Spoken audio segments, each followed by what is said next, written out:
So the Notenki memoirs are basically, memoirs by one of the founders, and then I think he used to be the president of Gainax as well. Hmm. Um, and if you don't know what Gainax is, basically Gainax is the studio which made Evangelion. And if you don't know That's what one it, of the big, yes, yeah. yeah. But So the version which we read was an annotated version made by a fan online, and in the introduction, he says that this book, this is not really, it's not really that much about Eva at all, um, and that's certainly true. It's I kind of felt like it was more about um, how Gainax got started, and yeah, yeah. Yes. I mean, when Takeda, I think that's his name, starts talking about how they worked on different shows and what else, it's in a lot less detail than um, when he was talking about his experience with conventions and whatnot, which yeah, like I looked on YouTube and there isn't a single video about Notenki Memoirs. Yeah, I probably a lot of the information, at least the information related to Eva in there has gotten dispersed, and yeah, basically you should, but basically you should only read this if you are into um, I don't know if you want to know, because I used to be like that too. Like I used to only care about. I When I first found out about this book, I was kind of uninterested because it says people said that like it's not really about Eva and all that. Yeah, so it's basically for Gainax fans essentially.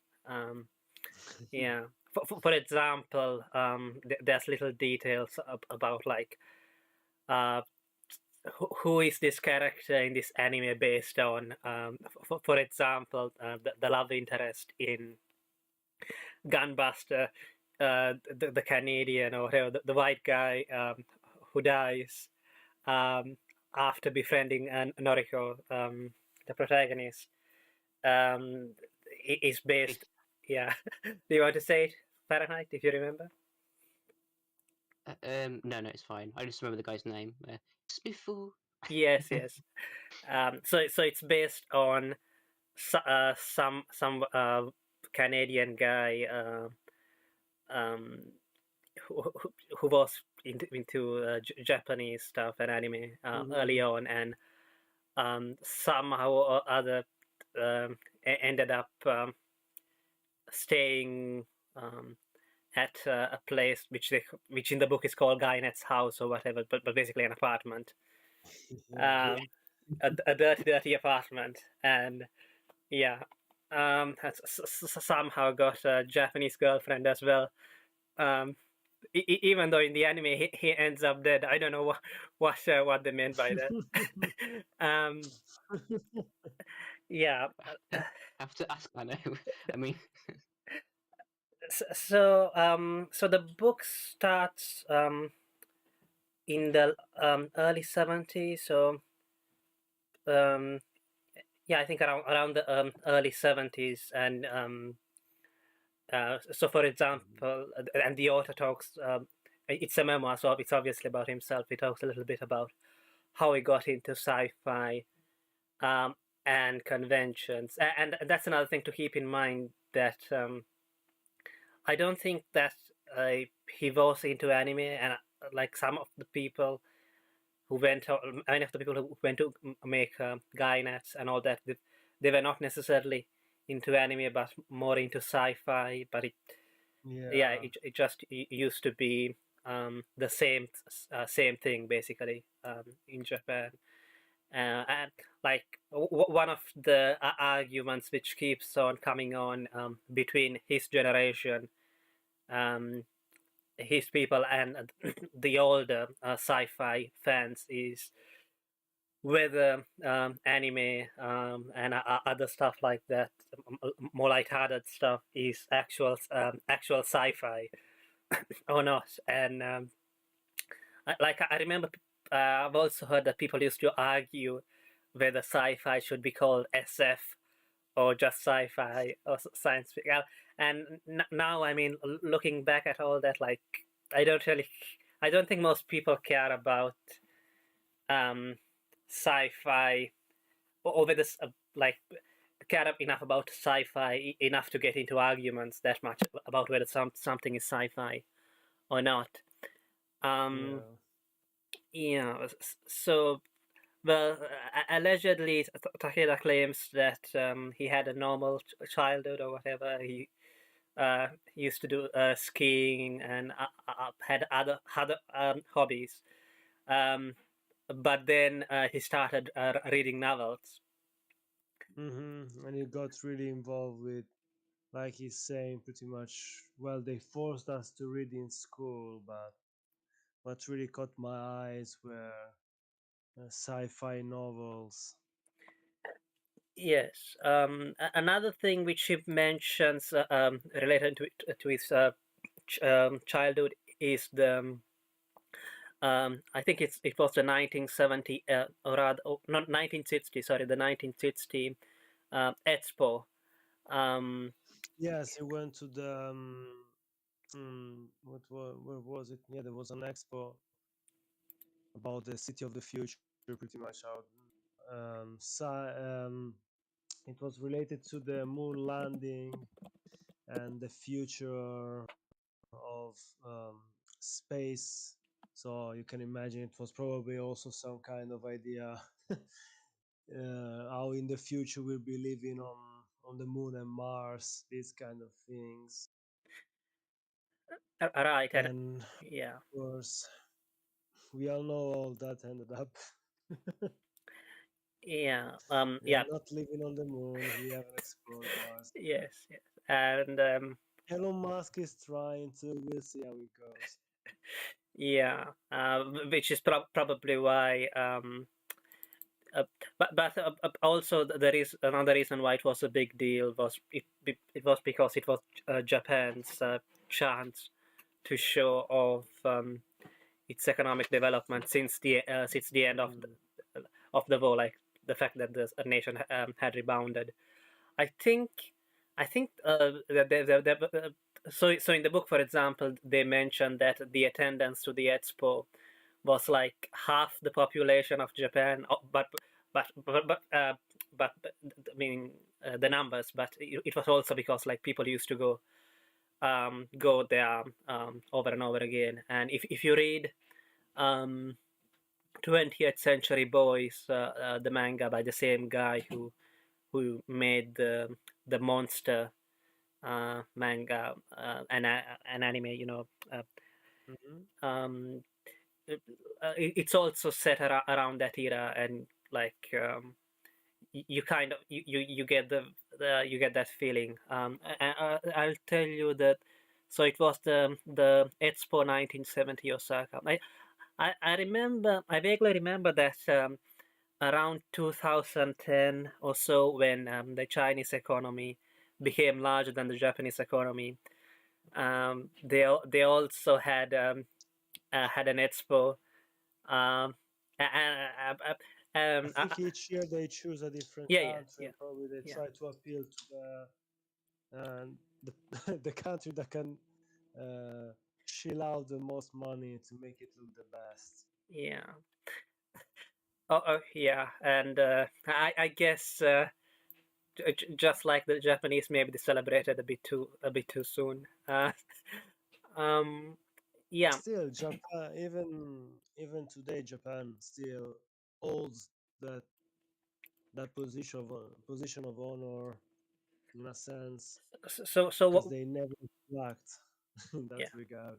So one of the things which was there at the expo were um, the stones from Yep. from the moon. The Americans, that's what they had there. Yeah, after the return of it was like the Apollo 11 landed on the moon, and they collected a few rocks, and everyone was lining up to see a bunch of rocks. But yeah, but they are moon rocks, so Yeah, of yeah, course. exactly.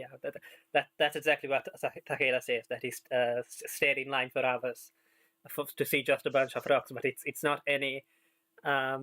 kind of rock. Yeah. Um, yeah, I If you guess. discovered that the moon landing was fake, it would be so disappointing. Yes. Um, and yeah, I mean, at some point he does say that like he thought that like the future is he thinks that uh, sci-fi is the future and the future is sci-fi or something like that. He does say something like that. Yes, yes. So because of his interest in sci-fi, yeah, he gets into reading sci-fi novels, but he gives up on trying to read one of the Lensman novels, which I haven't read either because I don't care about And then sci-fi. he later on discovered, well, of course I gave up and I couldn't make sense of it. It's like I'm I'm in the middle. I'm reading a book that is in the middle of a 6-book series. Of course I cannot Yes, understand a yes, single. yeah, and also he was in sixth grade or something. And Yes. but because of his interest, he goes to, I believe, a university. Yes, kinky, but it's not spelled. Yeah, We need to be careful yes, with it's what we with. say. I mean, It's with the I at the end. It's not with the Y. it might as well be spelled.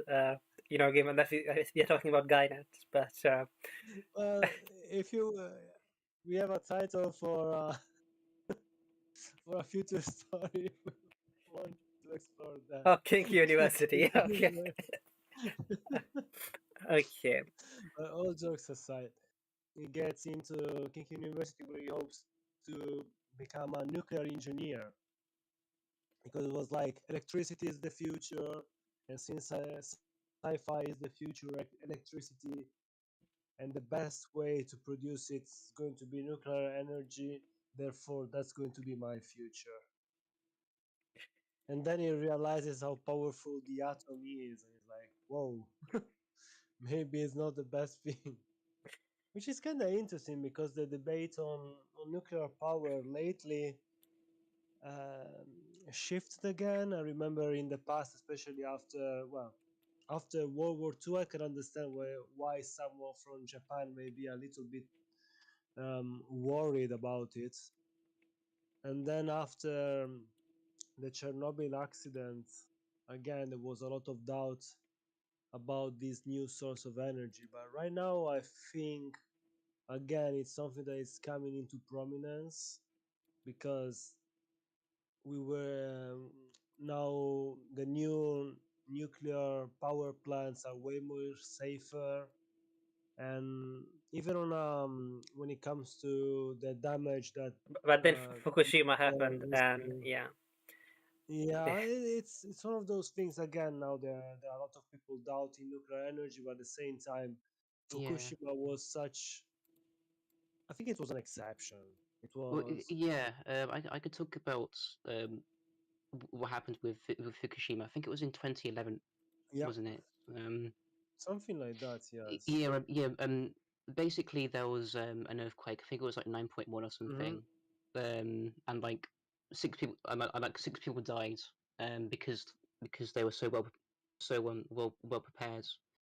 But what they didn't really account for was the tsunami afterwards. Yeah, exactly. The tsunami damage like did most of the damage, the vast majority. And but what happened specifically with the nuclear plant is a process called a funneling happens, which caused the tsunami to raise higher than was projected. Hmm. So it actually broke over the protective barriers around Fukushima, and that's what caused the meltdown. Yeah, when Fukushima is obviously a edge case. Oh, It's of course. this is not going to happen to basically any other nuclear plant unless it's in like a earthquake zone with like the shape of the Mhm. lands that can allow for funneling. But Something interesting is that it was so everyone. recent, you know. It was so recent, and also I think symbolically, um, it was quite impactful for Japan, right? Because Mhm. it wasn't like a neglect or something. I mean, everything kind of worked Yeah, fine exactly. Sort of on the like human ends, but it was like nature, you know, sort of we couldn't causing this account for problem. that. Indeed. You know, and sort of afterwards, the government didn't really handle it properly either, and that's also what caused a lot of trouble as well afterwards. Yeah, I mean it was pretty bad. Not to mention the tsunami, which I mean the tsunami caused way more death and way more problems Mhm. after it like washed through cities and things. But the nuclear plant was more of this like symbolic you know a defeat. You know, but In yeah, a, I think in any case, Takeda yeah. Sorry. didn't really spend that much. That might have been his motivation, but he didn't really spend that much time going to classes. So he spent Yeah. 6 years at the university, and Pretty much stuck yes, in the first year. yeah, repeating the Yeah. same year. He was able to move to the second year Yeah, after after that. 3 years, and then that's when he Yeah. stopped. Actually, this isn't technically Gainax related, but Shin Godzilla was pretty much based off of that 2011 earthquake and Well, tsunami. Yeah, they which is obviously recontextualized Godzilla because it was again the fear of the yeah, you know, nuclear power. So yeah, you know, Godzilla wasn't the strictly the atomic bomb in Shin Godzilla. It was more like, of like a placeholder for like nuclear power in general. in general, Um, yeah, makes yeah. sense. Yeah. So I mean, speaking of Shin Godzilla, I mean, I guess another reason why we don't hear we like I hadn't heard about Takeda or whatever his name. I'd heard Takeda is the name of the guy. yes. Yes. I hadn't heard of him, and the reason for that is because he's not a creator. Um, like I he's just a manager, I guess. Yes, it's more. You can get the feeling throughout the book that it's more the guy. He's not an idea guy. He's not the creative lead or anything. He's more the person who connects all the dots in a sense. And that's what also they talk about towards the end. How he's the one who's able to rally the people around an idea that someone else had, and is able to bring the right people for the right job. So one An person, organizer yeah, sort yeah. of person. He does seem to be um, eh, from his writing here anyway. He feels like he's more enjoying himself when he's organizing a convention, of like being on a movie Yeah, set rather than He's a board manager in the real sense of the word manager. He really likes to manage things and people, and is able to make them work. um. So another person who unlike Takeda was able to use his involvement with Gainax to be to become more popular, I guess, and make a career out of it would be Toshio Okada, or the Mhm. self-proclaimed Ota King. Um, I think he worked on um, Otaku no Video and maybe as the director for that, but he didn't really direct anything else or do anything else much. But so I mean, to a certain extent, I don't know if it's fair to You say feel that it's more like an idea guy, yes, the guy who throws yeah. Uh, stuff on the wall until something sticks bas to a degree. yeah, so basically the feeling that I got here is that Takeda is more persistent, whereas Okada is more like let's do something big just cause, but then he doesn't do anything. Somebody else has to do the. Yeah. Uh, Again, he's more of the idea guy, the one who comes up with the concept, but then it's not able yeah, because to to really put it through. because after leaving Gainax, basically, Toshio had he ended up like, well, at some point he renounced being an otaku, but now he's back to making YouTube videos, anime analysis videos on YouTube. Um, but, but also for a time, I believe that he was hired as a university professor to teach about anime. So like the theory, yes. Yes, he wrote quite a few books on it. So he's more of a theory guy than a practice. As Yeah, yes. Um, his creativity is more in finding new ideas rather than being the one who really develops them. he's more about like the meta about anime. If you have seen Otaku no video, that it's uh No, I haven't, yeah, but I can imagine what yeah. you mean. And obviously it's about well, we have done a stream about Otaku no video, and maybe we will talk about it later in the stream as well. Mm. So um yeah, yes, so yes, Takeda then um after I think, yeah, in the second year he finds out about the sci-fi club at the university. Mhm. Oh, and by yeah, and then afterwards he basically spends all his time at the club.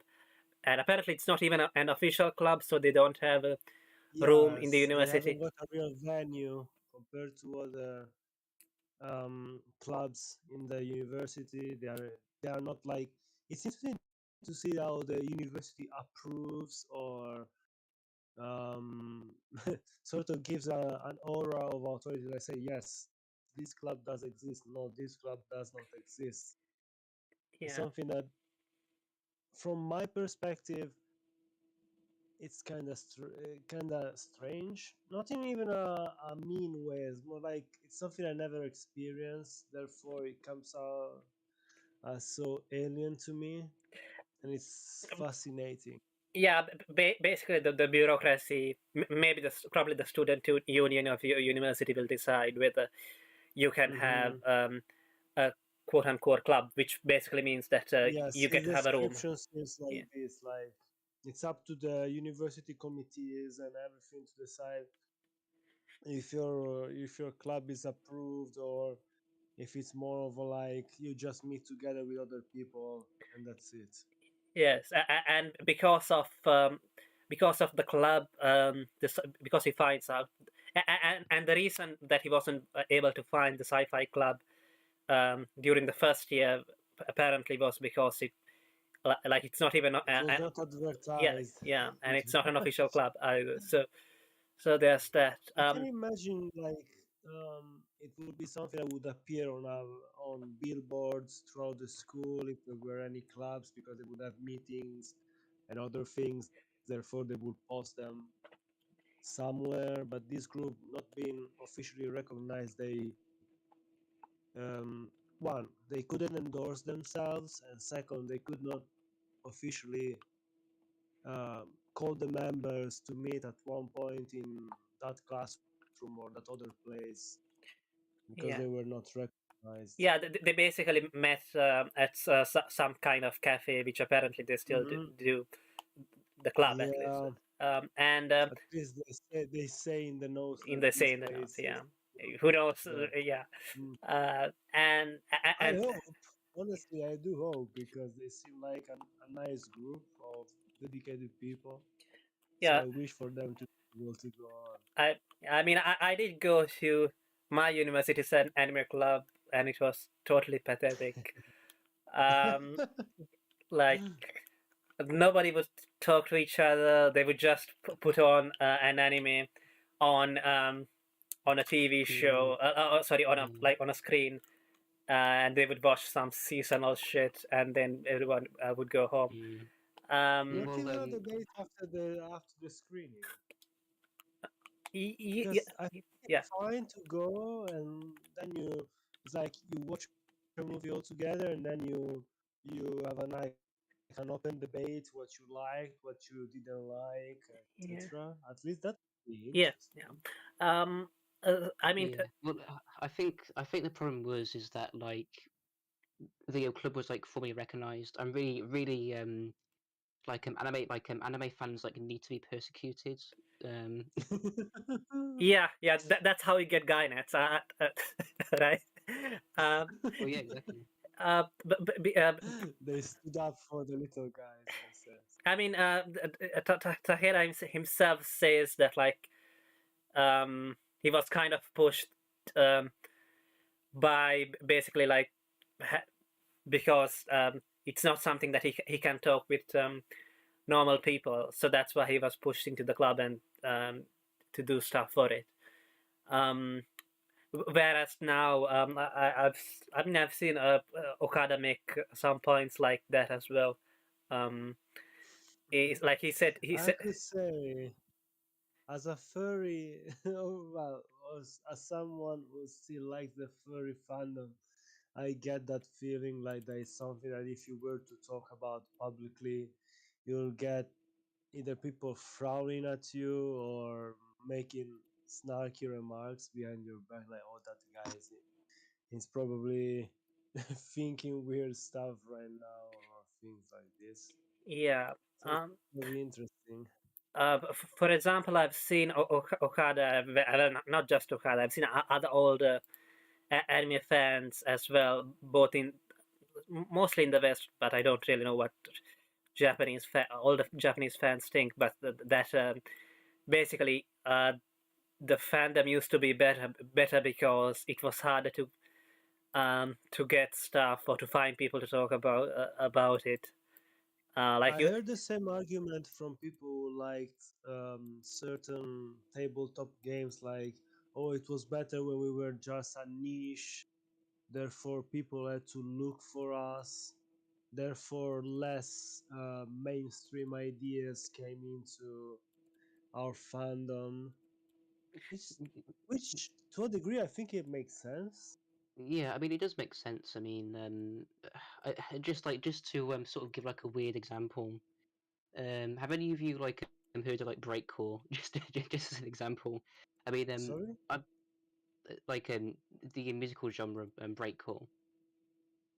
Anyway, No idea. it doesn't really matter if you've listened to it or not. I mean, I'm not like a big fan of breakcore, but what you sort of hear all the time these days from like the OGs is like it's sort of how the genre has been watered down. How like Mm. anything like any like trap beat can just be called Ah, breakcore these okay. days, and it doesn't really Okay, mean okay. Now, anything. now I'm getting what you. Okay. Yeah, like I think what happens with um I, I think this is just like a natural part of the life cycle of like Being a metalhead, these like I hobbies can or sort like of say these it's the same thing that movements. happened when like alternative metal came into the scene and it was like a mixture of metal and rap, and people were like, "What the heck is this? Yeah, I yeah, want yeah, this in my scene." yeah. So like to begin, these like things have like their own very like distinct identity, Mm-hmm. sort of outside of other things. And that's Let's why a say. lot of people were not keen on even trying to bring the anime world into the sci-fi world, where like, no, these are two distinct things, and they should be kept away Yeah, I from mean, one another.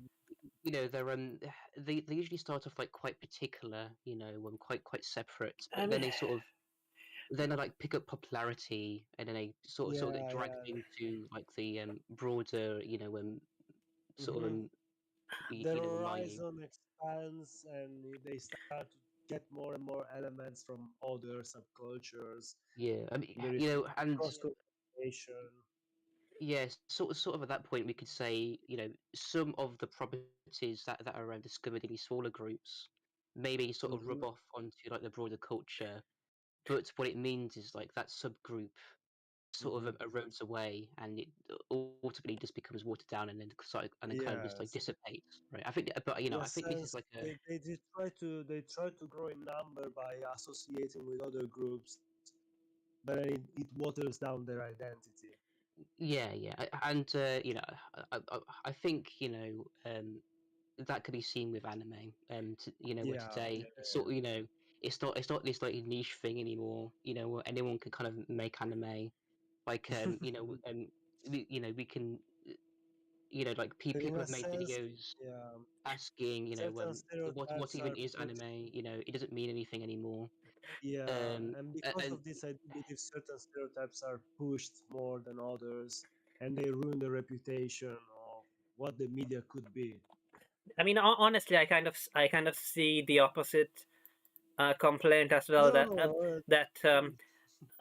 anime in the past used to look more outwards to other genres, whereas now it has become too inwards at the looking. same time, it became, yeah, it's that's another thing I was about to say. It's like, and at the same time, because they try to broaden more and more, um, the same what we now call tropes come up over and over again, and then they become a stereotype.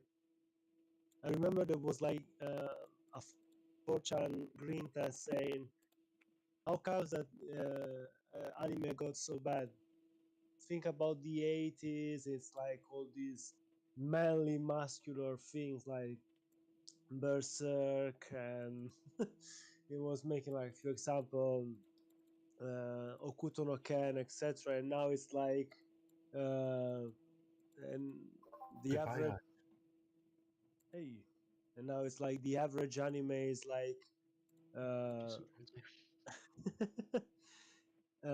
I cannot believe I'm dating my half sister who's also a slime.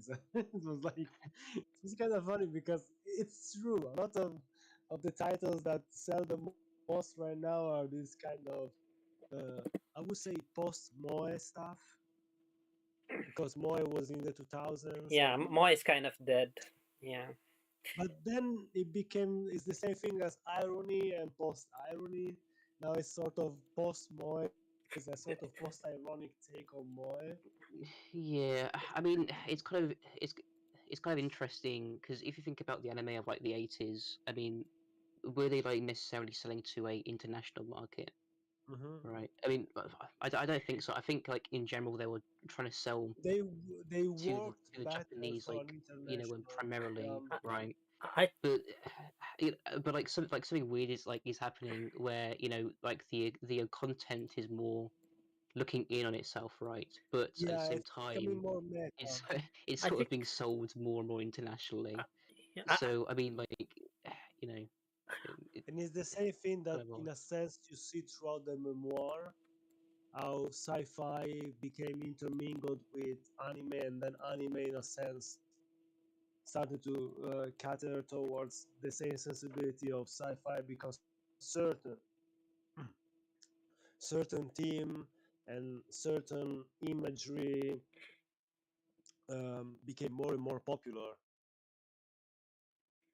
yeah. Yeah. And I think how art influenced itself to a point where it becomes like sort of a spiraling circle, and when it reaches critical mass, it explodes, and then it starts over again in this circle of owning onto something, and then exploding back for back It's the uh, it's the forth and again. it's the anime demiurge or something. It's more like, there is the idea of the multiple big bangs. They say, yes, there was a big bang, but before this big bang there was another big bang, and so on. Like, the universe expands, then starts to contract, and then expands again, something like that. And I think sci-fi was one of those catalysts for this expansion and then implosion. Basically, sci-fi died, but anime lived. Yeah, Yes, and through anime, sci-fi keeps on living in, to a degree. yeah. I also Sci-fi from the 80s doesn't exist anymore. Cyberpunk from the 80s doesn't exist anymore, Exactly. Yeah. and yet some remnants of it lingers on in other media. Like I know that Yeah, some I people mean, talk about um, what's the name? Cyberpunk 2077 Edge Runner Yes. lately, Yeah. and I think it's again this. To quote George Lucas, is like it rhymes. It's like yeah, this cyclical I'm not almost watching that show out of principle. me neither, but it's a regurgitation of the same things over and over again. In a sense, you can still feel the same desire for that outlandish, um, outlandish onlook on sci-fi in it. Even if it's completely different, there is the same desire, like a little bit like in Ghost in the Shell, that again informed that informed um, cyberpunk as a genre in the first place. So So it's kind of cannibalistic to a degree. Sorry for this tangent on. no, no, It's no. just kind of funny to think about it. Yeah, S- like we were talking about the Sci-Fi Club. Yeah. Yeah, when I went to university, right? After he Yeah, gave up on nuclear energy. yeah. He like retook like the year like a bunch of times and stuff. It was there for like 6 years. Hmm. That's pretty yeah, pretty And crazy. Toshio Okada, by the way, according to the footnotes, he basically went to university only 3 days, found out where the sci-fi club was, joined the sci-fi club, and then just stopped going to Stop university. going to. um, 3 days Put into all his dedication into the sci-fi club rather than yeah. And by the way, Okada at this point, he was going to another university in another sci-fi club. Um, so the people who formed Gainax hadn't already met at this point. Um, Yeah. It's like some like film, they like slowly come together over like multiple events. Yeah, it's really interesting how you see this like um, network of connections forming throughout the years and through different events and me and like almost like by fate these people were able to meet. so I believe that one of the things which happened while he was in the sci-fi club was that um, um, someone else suggested somebody called Goto, who was a year older than him, um, like who was more serious than I was almost going to say the protagonist, as if this is a story. Um, But he is the protagonist yes, because he's telling his yeah, own story, so it makes sense. yeah. So this Goto guy, like he was more serious. He had written novels and was part of a creative group based in Kyoto. Hmm. And he talked with he even had connections with the so-called big name fans who were apparently like Yeah, it, we were already the people who had published or were known in the literary circles beyond the yeah, clubs. yeah. So they were still fans, but uh, they had they had more influence on the fans. Let's say they were active fans rather Yes, than yeah. just passive ones. And because of suggestion by this guy called Goso, Takeda, um, and because obviously Takeda wasn't doing anything other than uh, because apparently the activities of this club, at least at the start, were just like to just talk about sci-fi. Uh, yeah, just talk, and that's it. Just a talking shop. Um, so Yeah, they were not really involved with the production of anything. anything, yeah. And due to a suggestion by Gotro, he started to form this thing called the Confederation of Kansai Hmm. Students Sci-Fi Club. So Kansai is the region which includes the city of Osaka. And by the way, the Kansai dialect is kind of if, Important, yes. no, I mean it's more of a working class um, kind of dialect. So people from Tokyo, like in some anime, at least in Detective Conan, for example, like there's characters from Kansai, and they will make the point that they have a Kansai dialect and all that. Mm-hmm. But But it's also something that later on they will adopt as a sort of name for themselves. So it's important also to the story of the student itself, which I find kind of interesting. yeah, it's They so took yeah, something that can be used as an insult. yeah, exactly.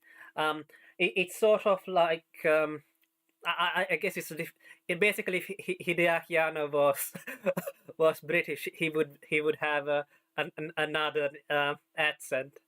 Uh, Yeah.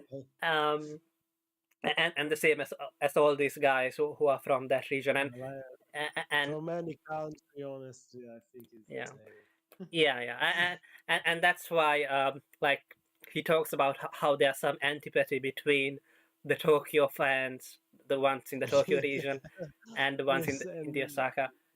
they sort of look down to them like, yeah, you're sort of like from this other region, therefore we can take your basically, right when it yeah. comes to opinions. Osaka is like the second largest metropolitan area after Tokyo, but like so, but basically the fans from Tokyo would look down on, and would act like they know more about like Yeah, sci-fi, everything in general. like because everything is based in Tokyo, like all the things Exactly.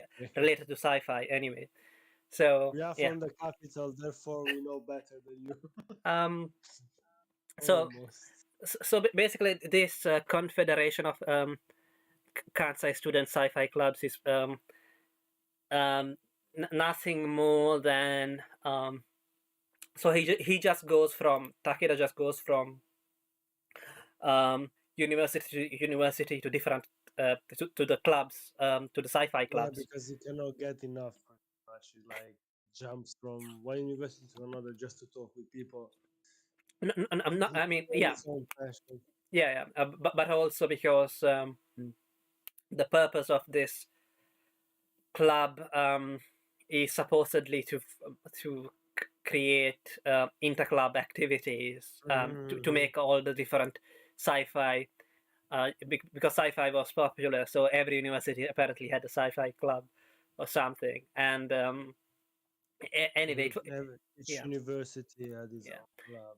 And I think it said that at its height, this confederation had 9 different universities, or rather 9 different clubs from Mm-hmm. 9 universities. And at first, Yeah, yeah, yeah. Sorry, like just thinking about it. I mean, attack like you see like so much of this in Attack on a Video, right? Where like the club is not in university; it's in like someone's house, you know, when like they're in like a basement somewhere, and like people are like sleeping in like the club room, and then there's like a big emphasis on like the festivals and stuff. Yeah, yeah, it just sort of came to me now. Yeah, I was he like involved at all with the making of Attack on the Video? I mean, he must have been, right, yeah, to some degree. But I oh, mean, yeah, I guess that was just like that yeah, was just the culture they were in, you know. yeah. I mean, Okada certainly was involved. I think he was a director and writer or something. Yeah, yeah. Well, Um, you know, Otake. yes. Uh, yeah. So at first it was just basically the clubs would get together and make a monthly newsletter about the happenings of sci-fi in Japan, um, and whatnot. So around this time, Takeda um, he starts like he goes to a local convention, and there's a bit yeah. So he explains what the conventions are. Um, so I mean, he talks about how there were two different kinds of conventions.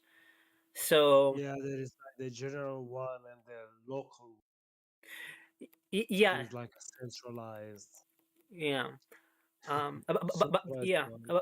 but also he talks about how like there were those in metropolitan Hmm. And areas. those in the more rural areas are more a relaxed affair compared to the. Yeah, and how basically if you did one in the rural areas, like I don't know, you book a whole hotel or something, then the people who come would also you would also have to give them lodgings, um, and they would be, obviously they would be smaller gatherings, and there would be basically drinking into the night, talking about sci-fi or Yeah, whatever. more like a smaller scale, therefore a bit more intimate compared to larger scale ones that, of course, were better organized and him felt a bit more like distant.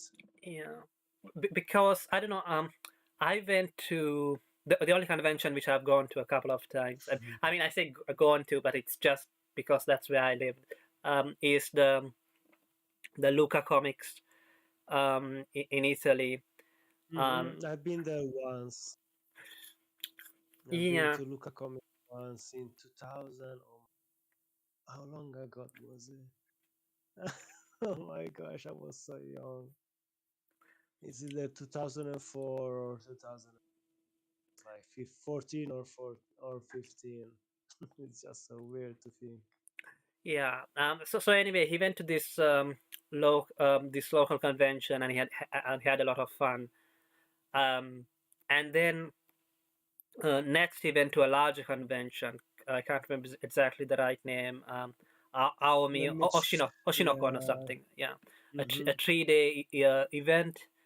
And unlike local cons, it was attended by a large number of professional writers and editors. Mm-hmm. He Uh, first went to the he first went to another like convention, and it was more like of a regular science convention, the Tokyo Exposition. yeah, And after that, he went to Lake Oshino, where this Oshinokon was supposed to take place, and yeah, well, he felt like it did not live up to the hype. yeah. Yeah. So yeah. First, he went to like a real science Yeah, convention, I yeah. guess you could say, basically an exhibition uh, with some space related stuff or something. Hmm. And then he The went to the Space sci-fi. Science Yeah, Expo was called that. yeah. And then he went to the sci-fi convention. And yeah, and basically his experience was that like the only good times which he had were with his friends. That there wasn't really anything um like that like they were not really participating, maybe I guess they were maybe just watching Hmm. what was going on. They were just an audience I can more than. imagine for sure. Yeah, exactly. That's the biggest problem. Well, that was the biggest problem for him. The bigger a convention, usually, especially when there are a lot of panels and stuff like this going on, you sort of lose a little bit of the human contact with everyone else around you. I think this is also, this might be also where, I'm not sure, but he's also introduced to Okada, Toshio Okada, and Mm. he's told that by another friend of his that oh, there's this guy who's just like you, and basically, Yeah, and it's like this guy is absolutely not like me, but then they realize uh, they are the same in a sense. Yeah. Yeah. Basically, like he's your stereotypical geek or whatever. Uh, Yes, exactly. um. Yeah. Okay. Yeah, and I think it's yeah. So he goes to this I think Okada is there at this convention at this what was it called again? Con or something. Oshinokon. And he's there with Okada as well. And apparently it's so boring that he and Okada start talking about Godzilla Yes. and what if the battleship in space battleship Yamato was a Chinese was Chinese themed or cowboy themed and whatnot. And apparently a little crowd starts to gather Exactly. around them. They And are sort of like in front of vending machines, just chatting among themselves, and and more people start to gather around them to hear them banter and joke about these various scenarios.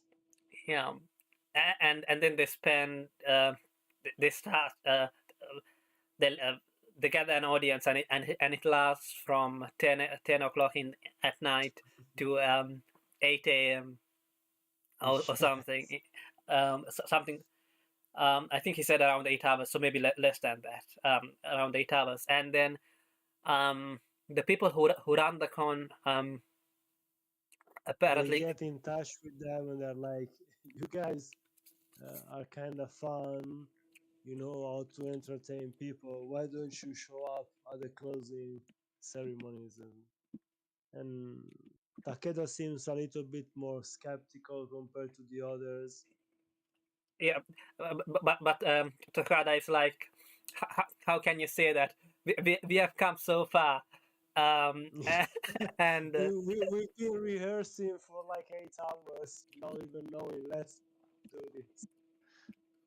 yeah, and if I recall, basically this is when and I think basically while coming back from the convention, they start to think about like, oh, we could also conventions are great, aren't they? We Yes, could make a yes. Pretty much they get called the Gaina group, uh, the Gaina entertainers, because Gaina is one of the words from the Osaka region, and they start to debate among themselves. Should we maybe next time be the ones hosting the sci-fi convention? And more or less, you can imagine like they had very little sleep. They were still coming to gripe with all these emotions welling up in them, and they are like, well, we could try and do this. So it's kind of like they are in a dazed state of mind, but at the same time they want to give this a shot. yeah. I think one of the things which kind of bugged me is that like where the hell did these people find, because like they also talk about like going to the USA to see Worldcon, which I've never heard of, but apparently it's the original. Me neither. Yeah, It's apparently the I was original. surprised. Also Disneyland, yeah. Um, yeah. So what I was one of the things which I was wondering about is where did these people get the money as students? Probably they asked their family. Yeah. I mean, I can imagine the kind of excuses like they try to I, put. Oh, it's sort of like it's related to university. I need to go there but to speak meanwhile they're not going to education classes. in my place. Yeah. But meanwhile, like none of them are going to classes. So Mhm. yeah. Yeah. So yeah. So they also go to the USA and basically get an idea about what a convention Yeah, should be like. should look like Um, exactly how they should be handled, etc. Yeah, and they mentioned that this was before Tokyo Disneyland was built. So Mm, yeah. Um. So after they come back, they try to set up like the bigger there's some bureaucratic nonsense going on. Basically, they try. yeah, they pretty much try to propose this idea to the Kansai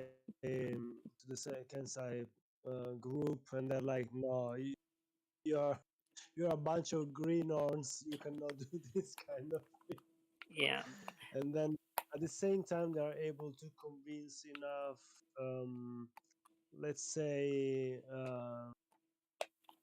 people from the lower strata of the sci-fi groups to convince the upperclassmen to let them at least try to create this convention yeah. and see Ba- what. Basically, what happened was that the date for the convention, which they like, the name of the convention and the convention which they wanted to do, um, somebody else. It was up to like a committee to decide what it was going to be and where it was going to go. But without asking them, uh, like they just started organizing, gathering people, and all that. Um, They sort of brute forced it. They were like, we already put the gears are already in motion. Please let us do it. A lot of yeah, people have been involved yeah. I already. mean, basically, by the point that they found out that they couldn't do the convention that they wanted to do, they had already gathered Mm. people. A location, I think, was also booked, and all that. And then to save them, I think comes the Space Force Club. I think it was called. Um, so apparently there's yeah something there's something called the Space Force Club, and like the people in it apparently refer to each other with military rankings. Like yeah, the guy in charge of it apparently is called the Commander in Chief or something. And uh, through them they are able to do another smaller convention. Uh, Sort of to test the water and yeah, see yeah. Uh, if they are good enough. um, and yeah, basically, like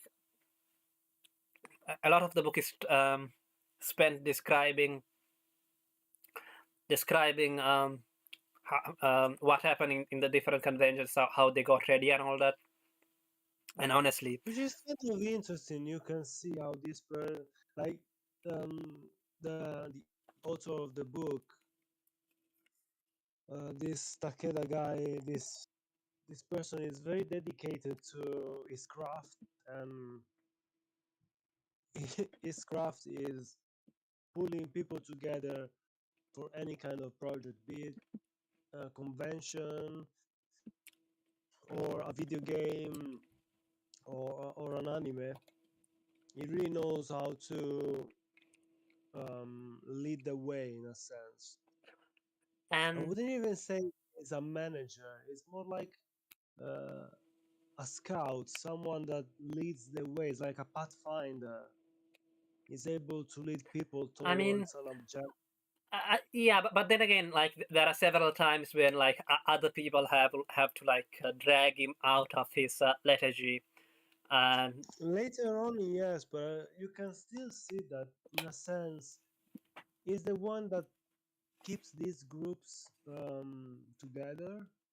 It's like it's like the glue, the bonding element hmm, that keep all Yeah, the yeah. I mean, I'll broadly agree creators. with that, right? And you definitely see that later on when like they actually have a company. But yeah, he does go through like issues, right? Like during his periods. But I think like getting married like fixes that for him. But Ye- yeah. that's like Well, in yes and no. 1919, and that's a bit Yes later. and no. Yeah, yeah. Mm. Speaking of him, Oh yes. getting married. Yeah, well, speaking of his wife, Yes. how he first met her, um, it was actually at the convention, right? And Mhm. he says, so we may as well believe him. There was this 15-year-old 14, girl. 14, not Yeah, 15, yeah. 14. Oops, Yeah, he sorry. said he didn't like make any moves at that point. So and he waited 4 years or something Yeah, At least before it's anything not a happened. complete recall compared to other people. You gave her the time to make her own yeah, make her own mind. yeah, but the surprising thing to him at that point about her was because I think she was also involved in the preparations. Or Mm-hmm. Yeah. that How She blunt was a and um upfront she was. she was a writer, and she was showing like people her work, wasn't she? yeah, When and the surprising thing for him is that like they were already in their 20s, so I guess if maybe a little bit younger than that, and uh, but look, there were already younger people who were already into sci-fi and trying to Yeah, like do something. who wanted to Yeah, get involved. yeah, who was quite involved in fan activities. yeah. Yeah, and hoping to be Yeah. a professional. Yeah, I've whereas just noticed I've just noticed your like choice in thumbnail. What is it? I approve of the thumbnail choice. yes, it's from something which we'll talk about when we get to that Yeah. point. Yeah.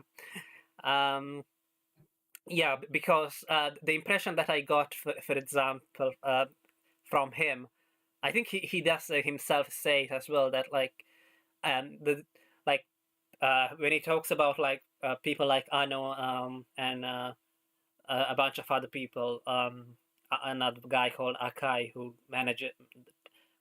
mostly did the games at Gainax and all, Mm-hmm. and also Yama something who directed a bunch of anime as well, but not very well in my opinion. Um, yeah. Anyway, he says of those guys that like they had talent, they knew what they wanted to do, and they were going to show the world whatever. Whereas when it came to him, it was more like he had no plan or anything. Um, yeah, and that becomes obvious as it goes on as well. That he had no plan for his life or whatever. That he was Yes, just it doing was whatever. going with emotion Yeah. pretty much. Yeah. So compared to that, like you can see his wife is already serious. Yeah. Though she's younger than him. Um. Okay. So I can't remember that many details about any other details other than the wife. From the first convention that they tried to set up. Is the second convention that give me a second. I'll look at the. That's a Yeah, chronology. Yes, they I named the totally convention. forgot. They named the convention Daikon Yeah, and because that's when they decide to make the opening animation, right? Which would yeah, be Daikon 3. Oh yeah, and I guess because I guess the first kanji in Osaka can also be read Dai. So they were like, yeah, let's call it yeah, instead of Okon, let's yeah. call it Also, Daikon. also I believe that dai also means big, and also daikon. Yes, it is the kanji for big. Yeah, well, I mean, you should know, right? I mean, Yeah, it's kind of in like the server title. yes. Those sometimes I forget. Um, yeah. Also, like it's the vegetable, I guess. Which is why in the opening animation, the spaceship that the little girl brings the glass of water to is shaped like that vegetable. Anyway, I, Yeah, like Yeah, I mean, just a side note about like I think this is hiragana, right? Or a hiragana. I spent like quite a while figuring out the second symbol, like after SOS, and apparently it just means like organization, right? It's That like done. second one. It's because Yeah. the in our Haru Suzumiya it's called SOS done, not SOS. It's just the translated as SOS brigade, but it's not a literal. Interesting. Yeah. Interesting. Well, yeah, like that.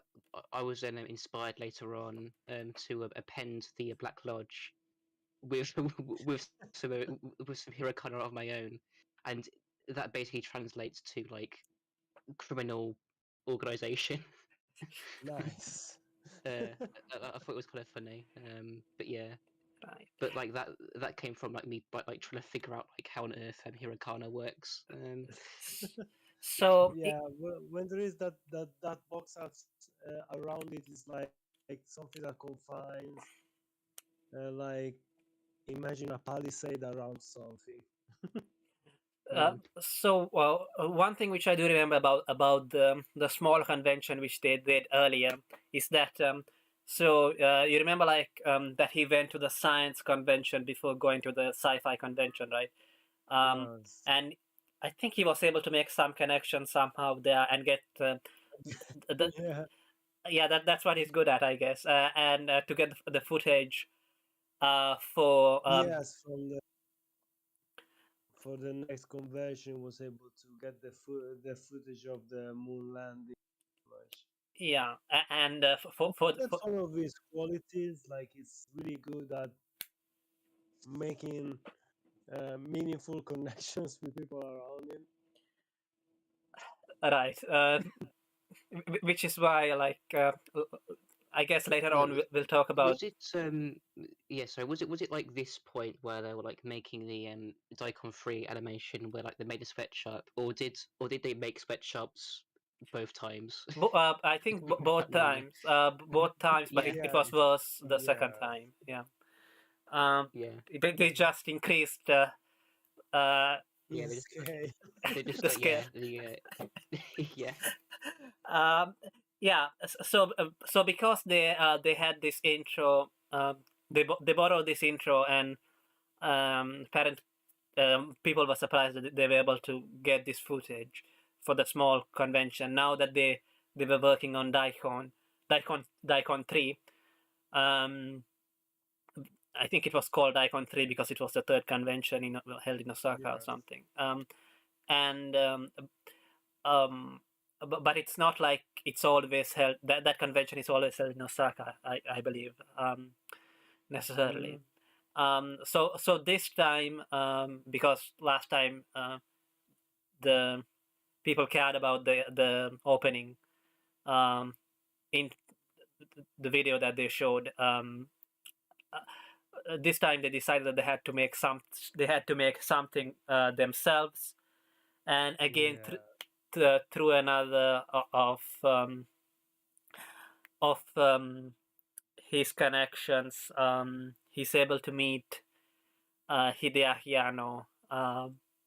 So Mhm. um, um, uh, yeah, I guess at this point we could also mention the TV series Aoi Hono or Blue Blazers or something. That's Yes. yeah, which so in the annotated version, which will probably come up if you search for it as one of the first results. They ask clips. They take clips from the TV series because that TV series is based on basically yeah, stuff which happened. Not it's not it's about it's not necessarily about Gainax, but well, yeah, but anyway, they have sort of reenacted things which happened at that time at that university, in that TV series. And anyway, Anno is able to impress Takeda because I think that he didn't even really want to like make an anime as the opening for Daikon 3 necessarily, but then yeah. It's a very good story of how Anno met with Takeda Wright, where he shows him like his animation skills and Yes, yeah, and this is brought up again in the interview at the end of the book, but he like draws like a mech like running in place or something, and where Takeda is obviously Takeda like is like very blown impressed by away this. pretty much. Yeah. Which it isn't surprising. I mean, Anno is like famous for his animation skills. It's interesting in the interview later. Anno sort of plays it down and says, "Well, it was only like 3 or 4 cells, and it wasn't Yeah, that great, you know." and yet Um, it's blown out of proportion. Like it was something that revolutionized Takeda's view on animation. mm, It's, we'll never know the truth. There are these two opposite views of these events. On one side, Takeda's recollection of it, saying it was something that surprised him beyond belief.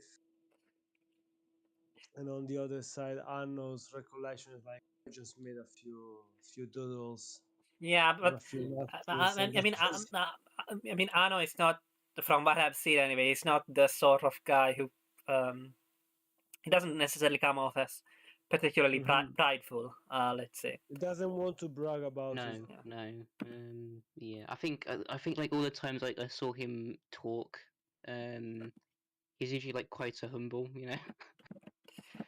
Yeah. Yeah. Yeah. I'm trying to like I'm trying to think back to like the Kitty Hoodie documentary.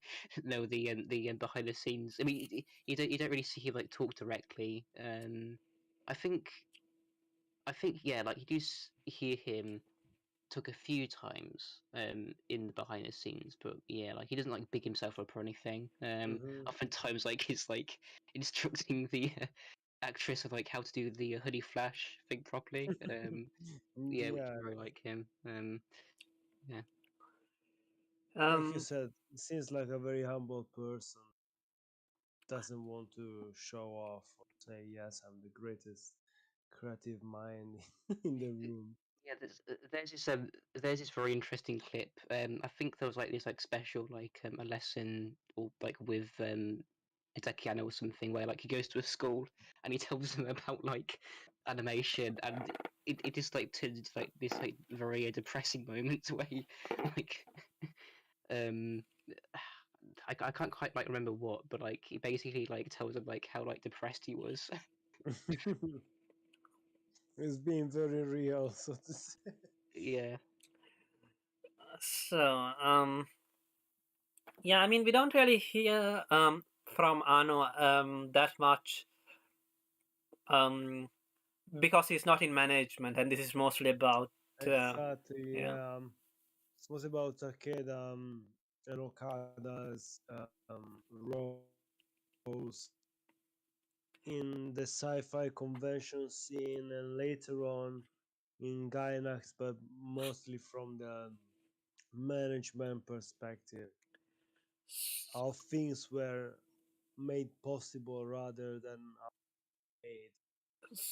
So so basically, Daikon, they don't. Takeda doesn't really talk about it that much, but they basically infringe the copyright of a lot of companies with, in the Daikon 3 animation, if you have seen it. But obviously, for for legal reasons, he doesn't bring that up probably. Anyway, Which makes yes. sense. Anyway, so they set up a sweatshop where they basically gather as many volunteers to work for them in one of yeah, apparently I think Okada's parents family is basically rich enough in order to provide for a rent a warehouse or something for the animators to For a work in. little Yeah. while, yes. And we briefly get to meet Okada's wife too here, I guess. Mm-hmm. Where let me see if I can find it. Oh yeah, Uh, it's very funny, isn't it? His part. yeah, it's the shit-eating incident, basically. Yeah, shit eating Yeah, contest. there's someone who was it So pretty much saying yeah, so we need to be as shocking as possible. Like, well, why don't we put yeah, a shit in cover? yeah, and also before that, like he talks about how like they didn't even really have the right materials, and they like they bought one cell, and Oh then yeah, and then they pretty much bought a whole film of celluloid, but it was a different type. Therefore, they had to be really quick in drawing and rotoscoping it. Otherwise, it would be uh, pretty much it will melt away after a little bit. yeah, and for both the Icon 3 and 4, the opening animation was not finished until the morning that the convention. Yeah, they're pretty much rushing it out the door and just bring it to the. Yeah, I mean they're pretty much just uh, volunteers in the end. And Yeah, a yeah, lot of people just. yeah, and yeah. So the shit eating incident is that so they were talking about ideas. So yeah, so I quote: Okada was by far the biggest troublemaker on the set. One day he was having it out with the rest of the anime staff, arguing about a scene in the climax. A signal fire is coming from a powered suit, mech basically, and the smoke from the fire is supposed to turn into the Ide gauge, which is if you have seen Ideon, which is an anime by by the creator of Gundam, by Mhm. Yokio Tomino. Let's just call him Tomino. Yeah, it's just a symbol from that. But Okada didn't like it. The Ida gauge is just weak. He exclaimed. It's got no impact. Mhm. We should. I wouldn't be surprised if he had literally used the word the English word impact. So we should definitely have it have it form like a stylized version of a girl's pussy. Now that would be impact. We need to do something that's never been done before. Otherwise, there's no point in doing this at all. Um, um, he started going off about this and just wouldn't back down. The rest of the staff turned to Kazumi.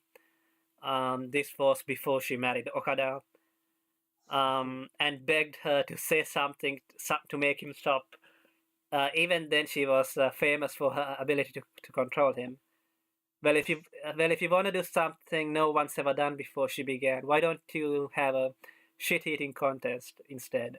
You want impact? That's impact. And basically, every time Okada made one of his outrageous suggestions, people would just start chanting shit-eating contest, Bring basically. back Yeah. that event. Yeah. So one of the things which I forgot to mention that he had trouble with when gathering people for his conventions with Takeda, I mean, was that like people would accuse him of being right wing or propagandist or Oh something. yeah, I remember. Yeah. Um, Yeah, yeah, like those are like that was like Kind kind of of earlier on, right? interesting. What like wasn't oh god like I should have really took note. I can't remember anything. Like was like did he like act actually in that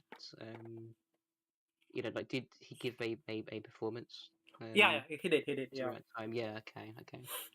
Yeah, we'll talk Yeah, about that was a bit earlier, right? Than like the Daikon 3 days. That was like when he was in Yeah, the club, right? I think that that was during the preparations for the Daikon 4, maybe. I Hmm. think it doesn't really matter, I guess. No, no, not really. Um, so, it's just interesting to see the same kind of accusations being thrown around even at that time in yeah, Japan. I mean, the feeling that I get is that the people the people who were into sci-fi here just cared about sci, or at least the people at Gainax anyway just cared about sci-fi. Didn't really care about politics one way or the other, Yeah, really. exactly. Um, yeah, so that shut down his proposals. They produced all sorts of goods, items to be sold. Mhm. Even cigarettes. Yeah, and and he says that that the female members of the staff were like indentured laborers in some attic sweatshop, working feverishly to try and meet their quotas for these trinkets. And they sold pretty well, and Okada noticed this, which would then inspire him to start General products. products. Yeah, I knew about the company, but I didn't know that like the name of the. I always thought that like it was such an uninspired name, just General Mm. Products. Uh, Yeah, and then yeah, it comes from sci-fi, like the ring world. It's the same, if I remember right, it's the same sci-fi universe that inspired Halo. yeah, Bungie's first-person shooter because there are these swords made in the shape of a ring. yeah, yeah, So Interesting. it's kind of Yeah, interesting. yeah. I mean, like a general product sounds like some like like a multinational, you know, Yeah, a which supplier. is the point behind the name of the company in this sci-fi universe. Like, it's the most milk toast, easily remembered brand that could come out of a race that is dedicated to selling stuff in yeah. a interstellar market, pretty So, much. so I quote. General Products was Japan's first sci-fi specialty store. The name was taken from Ringworld, the novel by American sci-fi author Larry Niven, Hmm. and referenced a trading company managed by a race of aliens known as the Puppeteers. We received permission from Niven himself to use the term for our shop. Yeah, and one of the things which I was also surprised about is how quickly they were able to like get permission. Um, Yeah, exactly. It's kind of surprising how all these renowned and already well established um, authors were like, yeah, you can use this. Yes, you can involve me, or myself, I can suggest other people who yeah, can uh, do this instead of myself. but also like that like there were companies like Toho, the company which owns Hmm. Godzilla. Hmm. And They licensed a lot of stuff to them. yeah, even though like this was just a one little store, you know,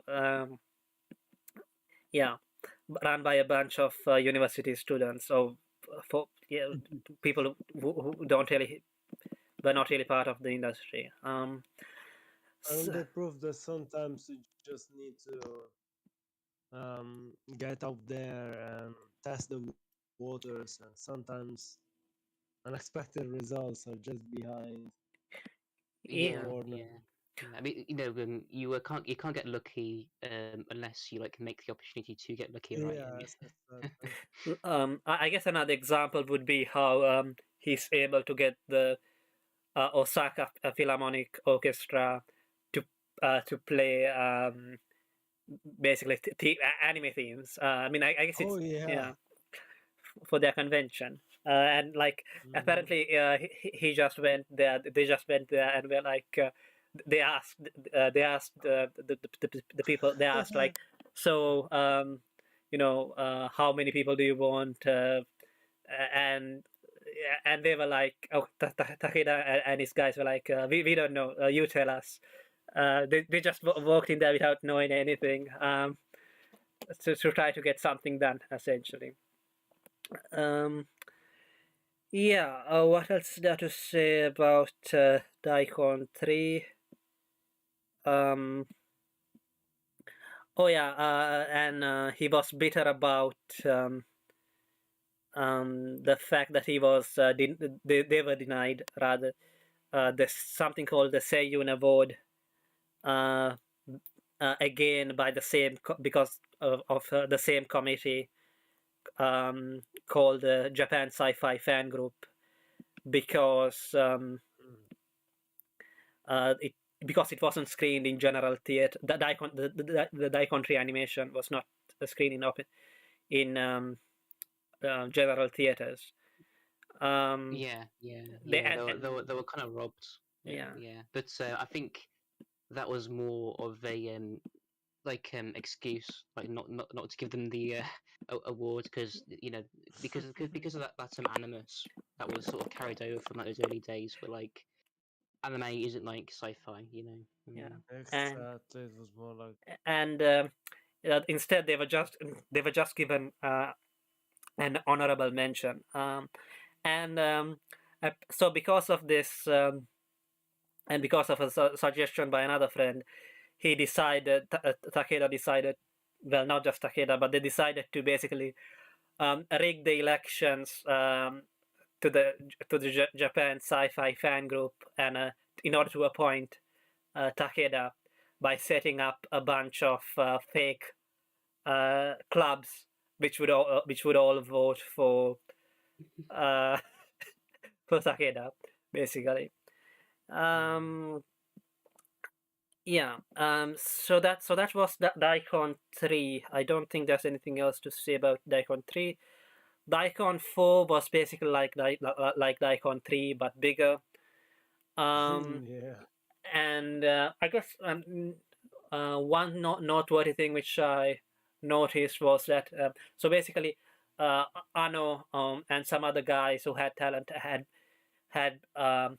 yeah, I think that there's some stuff to talk about. So Ano and some other guys who had talent had gone to Tokyo to work on macros.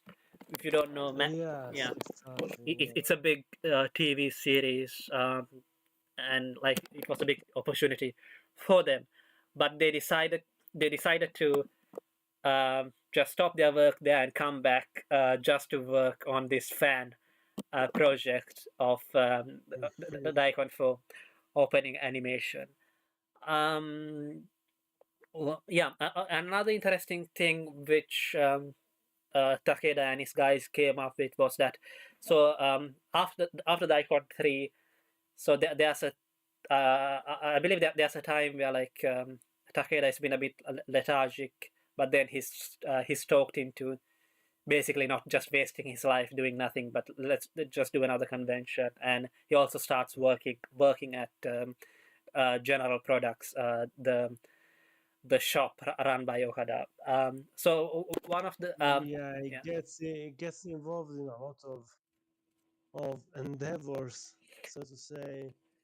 Yeah, and well, according to him anyway, like it's everybody else who wanted to do another convention and not him. But then he decides that if you're going to do a convention, then it's going to be the biggest. I think the Icon 3 was around 1,500 people, and Icon 4 was 4,000 people, which would have made it the largest convention at that time.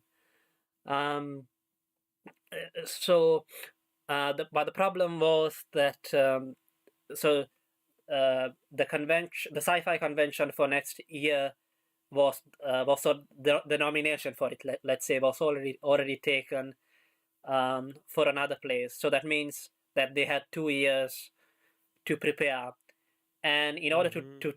I thought it was a very good idea. In order to train the staff, they decided to start making films, basically, in order to train the staff for the convention. So the official reason that they were uh, making films was in order to the official reason why they formed something called Daikon Films was in order to make films, but the actual reason was in order to prepare to train the staff for Daikon 4, because I think they said that they had 80 staff members for Daikon 3, but that they would need at least 400 staff members, and that by the end of it, like they initially intended to just get people to source people from sci-fi clubs, but in the end, they sourced people from everywhere, and basically he said something like they were like a mercenary band or something by the end of it. Yeah, Um, brought together by like more like chance almost. yeah, And yes, united in this final goal of yeah, bringing forth Daikon for its opening and everything like ready to yeah, making sure that this convention will go on smoothly. yeah. And in order to train the staff, well, he argues, Takeda argues that basically making a film is also like it's also an event. So Mm-hmm. um, even though it's not exactly the same, um, and I thought that was a pretty smart idea on their part. Yeah, no, no, exactly. It's a little bit like um, doing a little bit of a simulation when it comes to, uh, when they do like practices with the Red Cross and police enforcement to make sure that if there is any kind of big issue like terroristic attack or something like this, everything runs smoothly. It's Yeah, the same kind of principle only yeah, applied. but also I kind of also it is also a worthwhile activity in and of in and of Hmm. itself, making a film, You because can record and you can record everything. yeah, like you get something at the end of it as well. Yes. And as he says, it helped to build up a workable chain of command, and Hmm. also to keep the staff motivated for an event that wouldn't happen another 2 years. Keeping in mind that the staff are basically just volunteers, so why should they care Yeah. about an event which, like, they probably have university work and whatnot to do, right? Supposedly. um, Yeah, they had a bunch of work to pretend to be doing. Yeah. So also General Products was open, and they were making something called garage kits, which Yes. from my understanding is basically customized anime figurines, isn't it? I don't Hmm. I think It's so. sort of the sort of the precursor, the early form of those um, um, self-assembled kits where you can just buy a figure and put it together, with all the different elements, because it was something relatively new at the time. Takeda used to be freeloading at some other place, but then he moves to live along with Okada at I think literally at the place where they had the shop, and so it didn't feel like as much as like freeloading. Um, yeah, and also they talk about like basically talking about his difficulty, like, or they had to sleep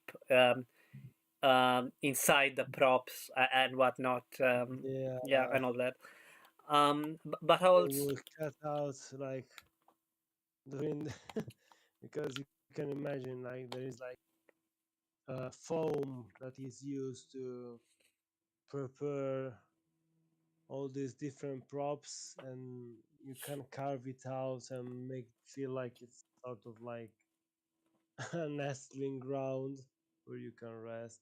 It's kind of funny imagining someone having to sleep in Yeah. such conditions in such a place. Also, apparently, the resin looked like rice crackers, so sometimes they would burn their hands or something on them. And so I think the important thing here is that General Products provided money. Yeah, Yeah. apparently there were like 200 people on the opening ceremony for the shop, so that's not bad. Um, and also, it served as a sort of recruiting ground, like Hmm. so they use their customer base as a pool to scout new talent. Here it says. So if anyone showed some interest in what they were doing, or in what we were doing, or if they just seemed to have a lot of time on their hands, uh, they were immediate. They were Yeah, immediately there comes the they were immediately propositioned to, and added to the staff. Um, General Products function both as a hangout for the Icon 3 veterans and as a place to find potential recruits. Um, which is kind of weird to think about it, because I don't know, um, because it was a retail store, but like they made their own stuff, which is not very yeah. common, I would say, for geek kind of stores. Um, yeah, I mean, usually what you can get from I don't know, a game store is not really that much different from than what you can get from eBay. So the people True. they're just a retail place and nothing more. Usually At games. least nowadays it's like Um, yeah. So what else is there to say about the? Is this where they talk about the different movies that they work on? I think it is, and one of the movies is called. They're mostly parody movies, right? Like for example, there's the live yeah. action Ultraman movie directed by Anno, uh, Hmm. and also uh, I think in total they make three of them, and one of them is sort of a what's it called? The one for which they get accused of being right wing. Let me Oh see. yeah, it's like I don't remember the name. It's like it's too Japanese for me. Let me But see. yeah, pretty much it's like the it's sort of a parody of the squad, like team of heroes kind of movies.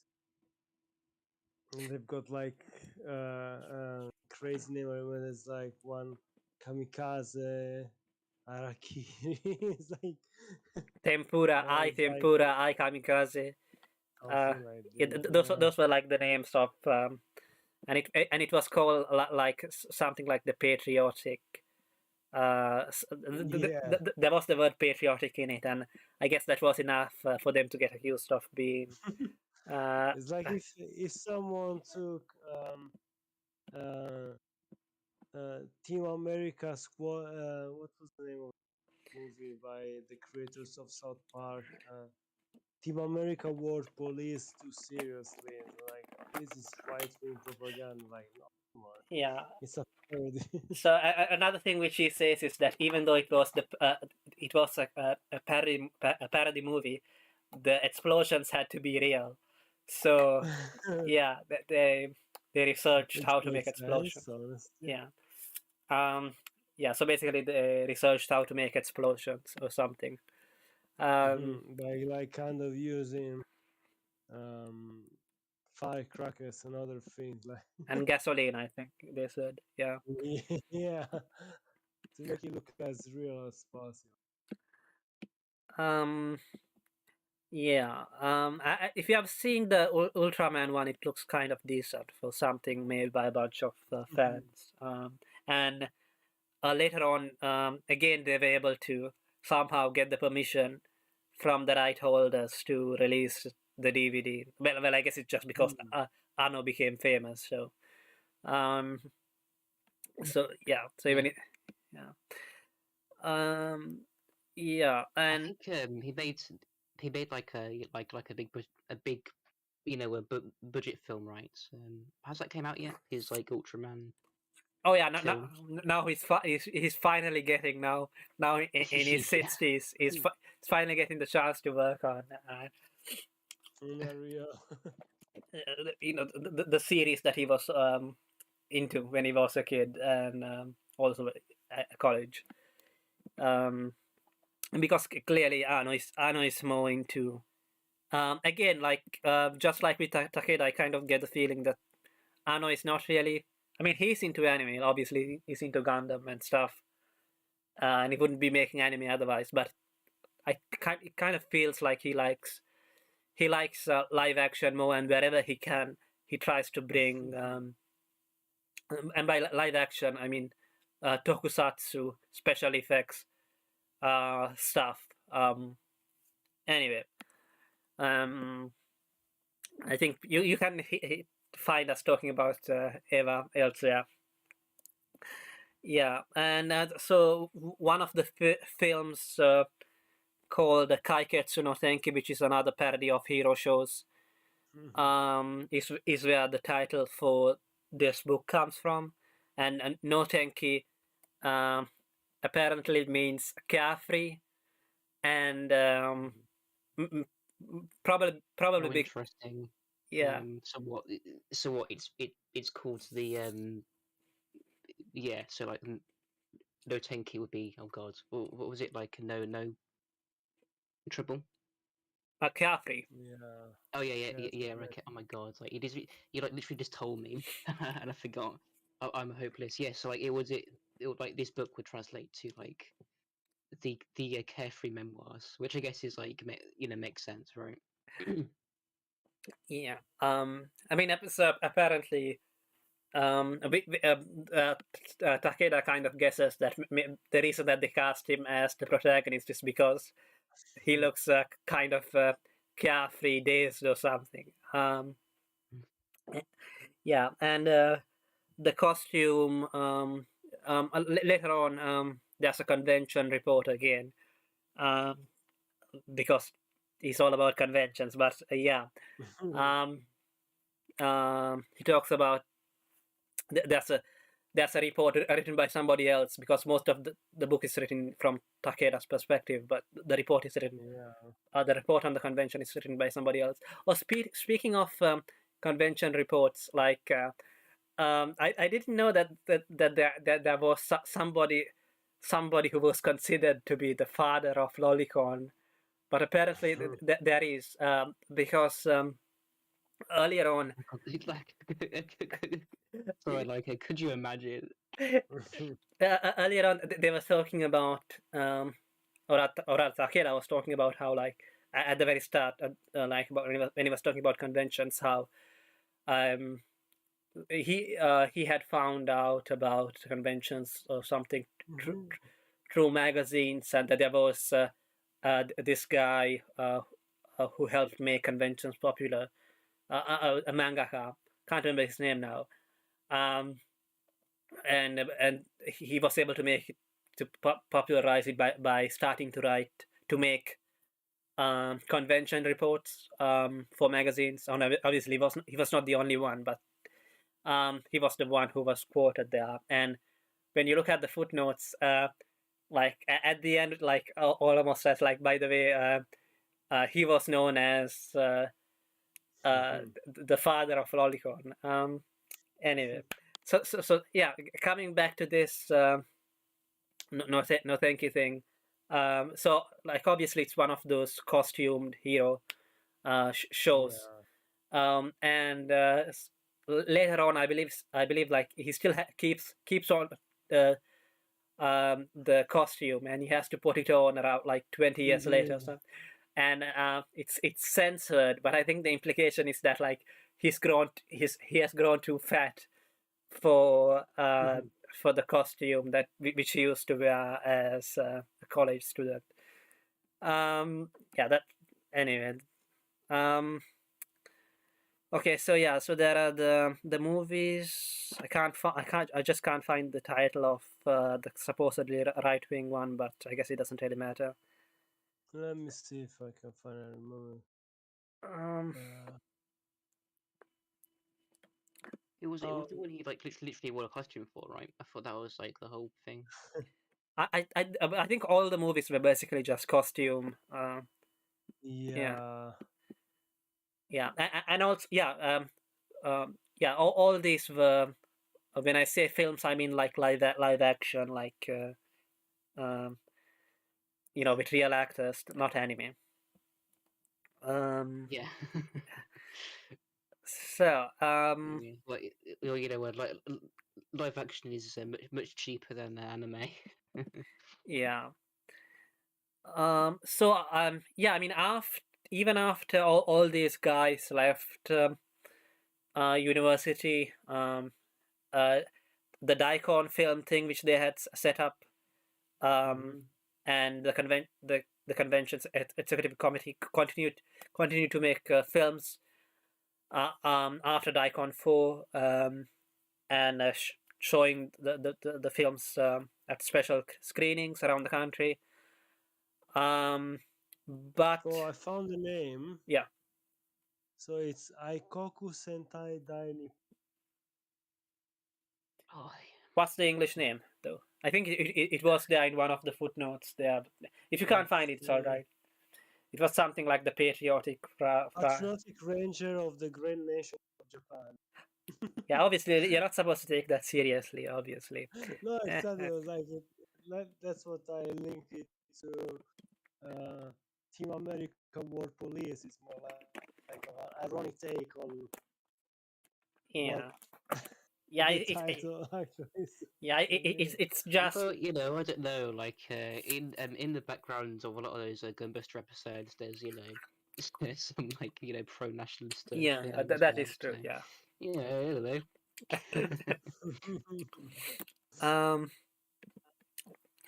Yeah. It's Japan is number one. Sci-fi is number one. That was basically the message of that thing. Anyway. Yeah. So they continue even after I believe even after Gainax was formed, Daikon film continued, but they basically just according to Takeda, part of the reason why Daikon film kept on going after Daikon 4 was because of a mistaken belief that the party would never end. Um, Hmm. even General Products had no more than a handful of employees. The Daikon film's main cast was comprised of college students who would eventually graduate or lose interest. It was just a matter of time before the whole thing ground Yeah. to halt. But no one understood that. Yeah. So, and he says that maybe that's like the limit of amateur work as compared to professional work. And then he talks about how like we shed our amateur skins and became full-fledged professionals in the industry. Blah blah blah.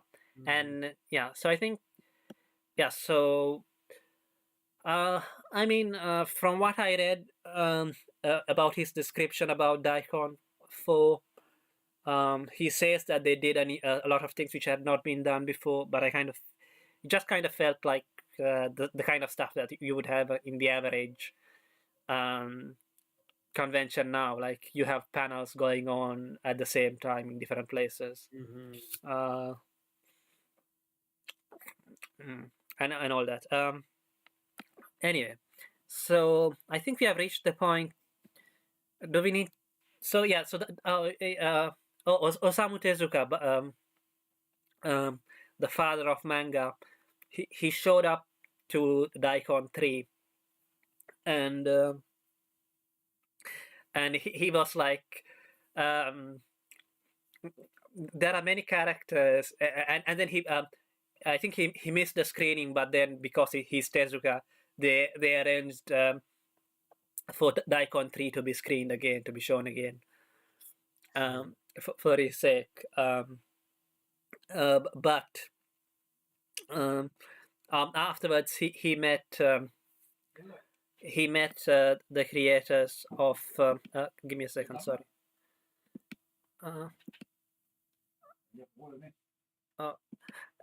Yeah, so he met the creators of yes. So basically, I think Takeda wasn't there, but some of the other people were there. Anna probably, I think, was there, and Tezuka was like, there are many characters in this opening animation, but also there aren't some characters, and only afterwards did they realize Yeah. that what Tezuka meant by this is that they had not included any characters by Tezuka, even though they probably knew he was going to be there. Yeah, and I think Tezuka then helped out with Daikon 4, and obviously they included some characters by Tezuka, but I don't know. To be honest, other than Astro Boy, I don't think there's really that many iconic. Exactly. Uh, I don't recall any other character, but Astro Boy is the one. I know it's one of the big name, one of the fourth, pretty much one of the fathers. Yeah, I So think Astro Boy is like technically the first anime, right? yeah, and it's the one that made him famous. Yeah, and it was kind of thanks to like a sweet company or something like that gave him like a like sponsor